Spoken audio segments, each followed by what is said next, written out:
नमस्कार, कांचन किचन रेसिपीमध्ये आपलं सर्वांचं मनापासून स्वागत आहे. आज काय बनवायचं? आज मस्तपैकी नाश्ताच बनवूया. आता या ठिकाणी मी तांदूळ धुतच होते.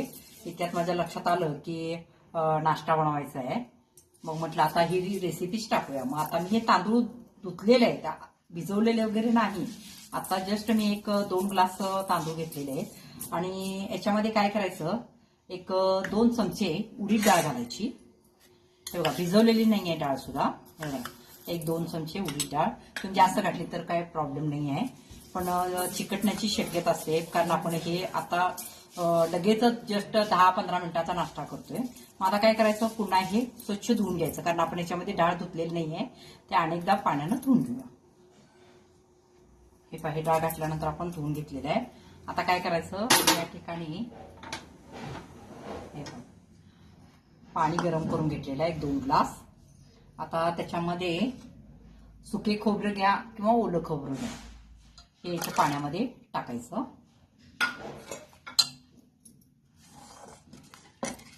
एक 5 मिनिटं याला झाकून असंच ठेवायचं. 2-3 मिनिटं सुद्धा चालतं, हे असंच ठेवायचं.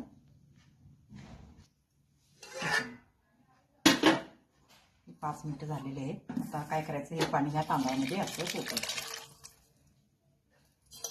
आणि पुन्हा हे झाकून ठेवायचं आणि आपण चटणी करून घेऊ. आता आपण नाश्त्यासाठी प्रथम चटणी करून घेऊया.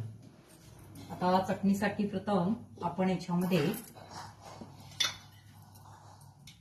1-2 चमचे तेल घालायचं. हे पहा, 2 चमचे घाला. कारण आपल्याला काय जास्त तेलकट बनवायचं नाही आहे, हेल्दी बनवायचं आहे.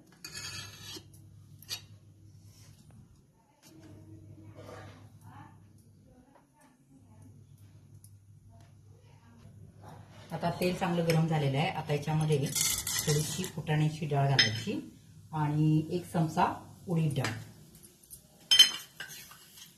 1 चमचा उडीद डाळ, फुटाण्याची डाळ थोडीशी जास्त घ्यायची. आता गॅस काय करायचा, मीडियम करायचा आणि मीडियम गॅसवर आपण हे चांगलं ठेवायचं. आता याच्यामध्ये काय करायचं, लाल मिरची घालायची. असेल तर घाला, नसेल तर हिरवी घातली तरी चालेल, कारण याला कलर छान येतो ना. आता याच्यामध्ये ओलं खोबरं घेतलेलं आहे. तुम्ही सुका असेल तर घालते चालतंय, मी ओलं घातलेलं आहे. हे पण चांगलं परतून घ्यायचं.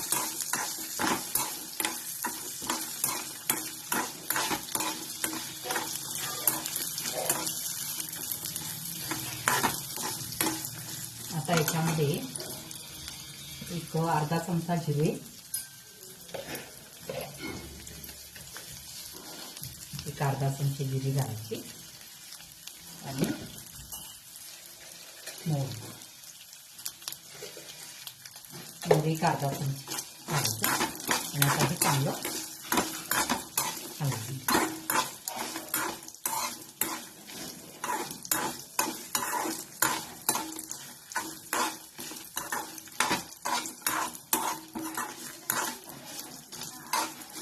आता हे चांगलं, मिरची सुद्धा चांगली भाजलेली आहे.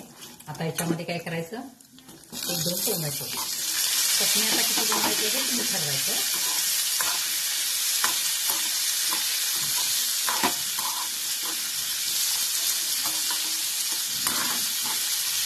त्याच्यावर काय करायचं, गॅस एकदम बारीक करायचा आणि याच्यावर झाकण ठेवायचं 1 मिनिट फक्त.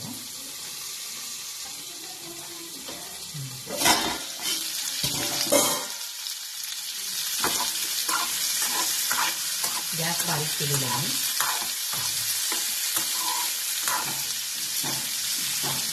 आता काय करायचं, त्याच्यामध्ये मीठ घालायचं.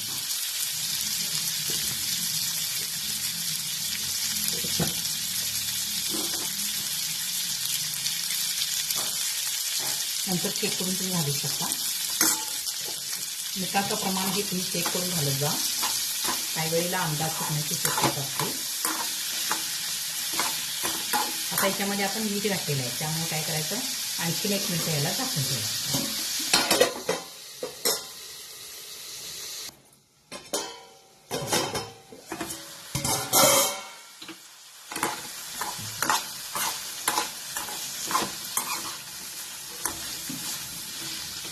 गॅस थोडासा मोठा करा आणि पुन्हा चांगलं थोडंसं भाजून द्या, म्हणजे टोमॅटो, म्हणजे त्याचा कच्चा वास येणार.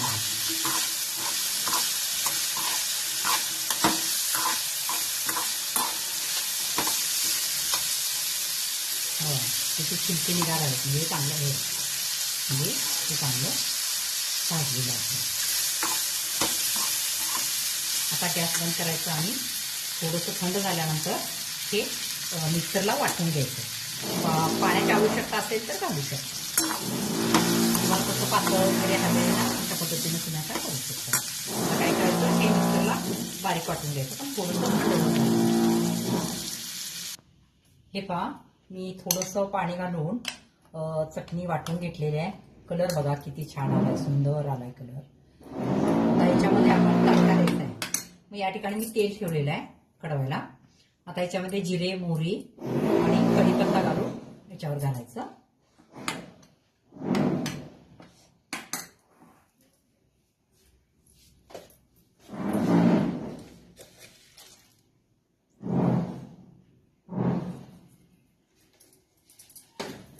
मोहरी घातलेले, थोडीशी जिरे आणि कढीपत्ता.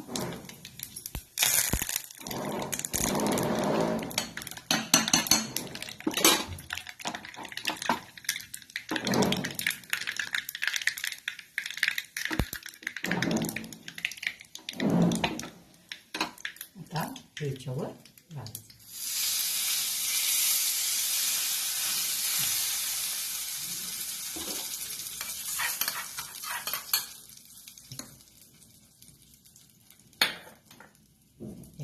या ठिकाणी आपली ही मस्त टेस्टी चटणी तयार झालेली आहे. आता याच्यावर कोथिंबीर घालायची. आणि आता काय करूया, आपण जे तांदूळ भिजत घातलेले आहेत ना, खोबरे, तांदूळ आणि उडीद डाळ, ते आता बारीक करून घ्यायचे. जसं आपण डोशाला वगैरे बारीक करतो ना, तसं आता हे बारीक करून घ्यायचं. हे पहा, मी आता हे बारीक करून घेतलेलं आहे. तांदूळ, खोबरं आणि उडीद डाळ भिजत घातलेलं होतं ते. मग तुम्ही म्हणणार ते खोबरं पाणी गरम करून त्याच्यामध्ये ओतला, असा तुम्हाला प्रश्न पडणार ना. मग कसं आहे, आपण तांदूळ वगैरे भिजवून घेतलेलं नाही आहे, त्यामुळे कसं होतं, गरम पाण्यानं चांगलं ते भिजलं जातं उडीद डाळ ते, म्हणून ते खोबरं ते सगळं आपण गरम पाण्यामध्ये थोडंसं भिजत घातलं होतं. आता याच्यामध्ये काय करायचं, दही अर्धी वाटी घालायचं आणि हे मिश्रण चांगलं हलवून घ्यायचं. पुन्हा याच्यामध्ये चवीनुसार मीठ घालायचं.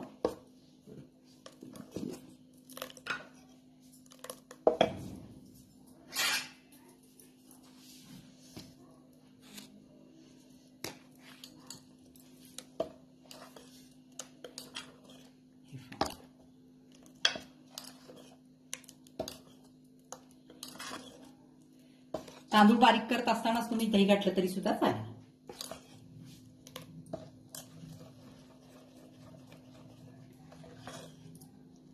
आता याच्यामध्ये काय करायचं, थोडासा इनो घालायचा.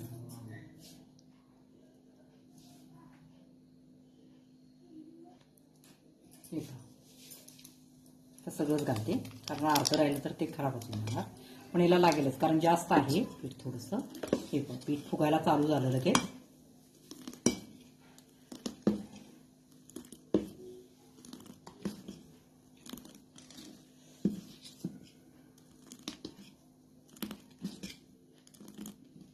फार टेस्टी लागतो नाश्ता.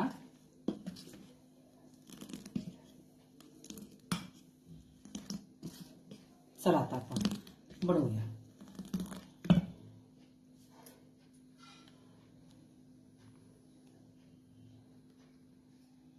हे पहा, मी तवा ठेवलेला आहे.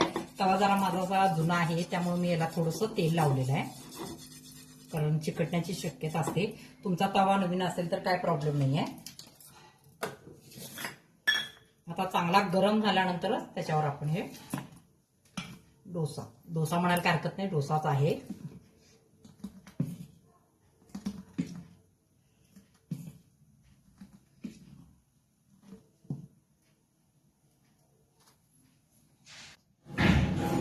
अगोदर मी तेल लावलेलंच आहे, तवा चांगला गरम झालेला आहे.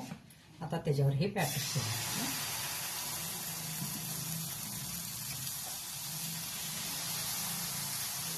जास्त मोठं नाही करायचं. तेव्हा जाळी पडायला चालू झाली ना लगेच.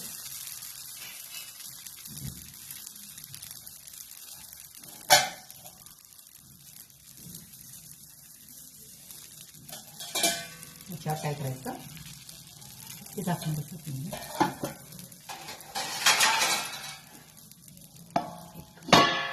गॅस आता मीडियम करायचा आणि एक थोडा वेळ, एक अर्धा मिनिटं झाकण ठेवायचं. बघूया, लगेच निघाला.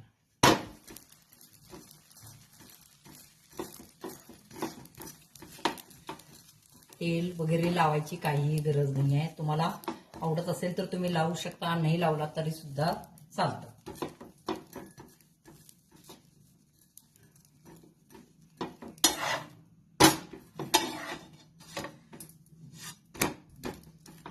स्पंज सारखं झालेला आहे पूर्ण. गॅस मोठा करतो थोडा, म्हणजे इकडून पण भाजलं जातं चांगलं.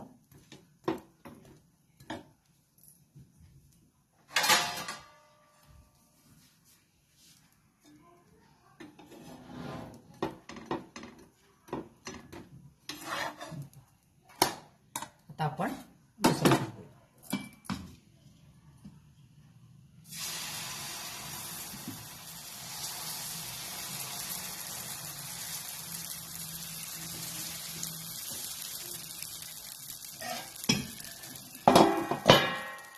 गॅस पुन्हा मीडियम करायचा. अशा पद्धतीने आता आपण सगळे करून बघूया. दुसरं आपण आपलं वापरायचं. आपण तेल वगैरे काही सुद्धा लावलेलं नाही. तुम्हाला आवडत असेल तर तुम्ही तेल वगैरे याच्यावर टाकू शकता, पुन्हा पलटू शकता. नाही पलटला तरी सुद्धा चालतं, कारण आपण त्याच्यावर झाकण टाकलं होतं, त्यामुळे ते पीठ चांगलं शिजलं जातं. आता आपण हे काढून घेऊया. अशा पद्धतीनं आपण तेल लावायची काही सुद्धा गरज नाही. इतका टेस्टी लागतो डोसा.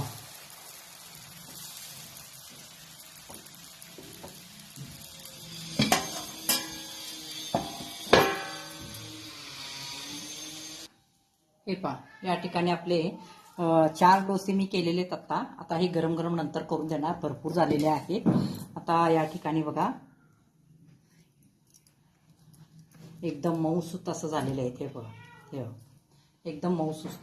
आता समजा जर तुम्ही उडीद डाळ खात नसेल, त्याच्यात उडीद डाळ नाही घाला. तुम्हाला खोबरं आणि तांदळाचं नुसता केलं तरी चालतं, नुसता तांदळाचं केलं तरी सुद्धा चवीला लागतं. आणि या ठिकाणी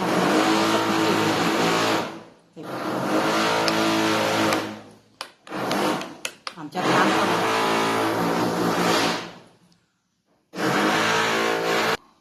काय आहे, आमच्या पाठीमाग काम चालू आहे, त्यामुळे आवाज येतो, त्यामुळे व्हिडिओ बनवता येईल झालाय. त्यामुळे मी थोडंसं गडबडीतच बनवते, पण समजेल तुम्हाला व्यवस्थित.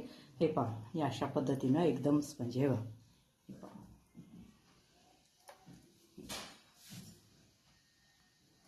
कसं झालंय. चटणी पण खूप टेस्टी आहे. हे पहा. चला तर मग लाईक करा, सबस्क्राईब करा, शेअर करा. धन्यवाद.